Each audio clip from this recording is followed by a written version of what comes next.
about your process of feeling a design. I feel like there's something very intuitive and sensory and sensual about your design style. It's a very unique Kim Gordon style. I think it's about feeling. I think it's really just about all the experiences that you bring into a home. That we're talking about homes here. We're talking about the single most precious thing. I mean, you have a home where you're going to make children, you're going to create. You're having a tough day, you want to come home. I mean, this place has to be a nest, but I do think very sensory.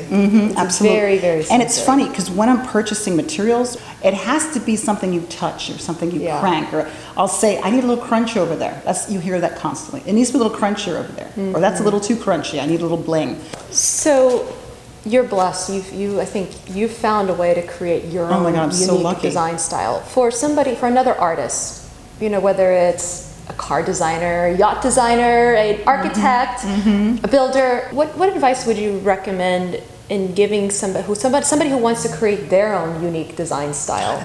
You have to really pay attention and trust yourself. I think, and everything's derivative, and I believe that when you're looking through magazines or you're looking through certain books, and you really get whatever it is, all of a sudden you find yourself go, I love that.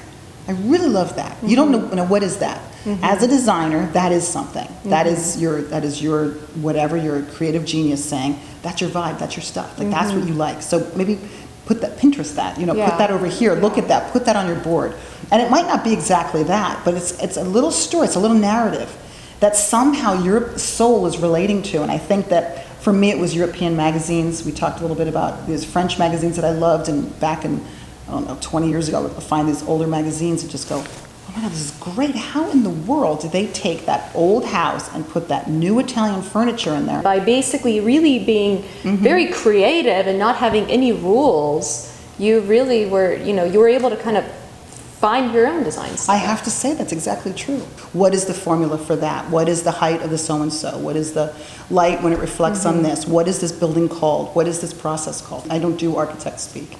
But when it comes down to doing the space, knowing that this light feels really good in here. I love how this room is moving, stuff like that. It's very special.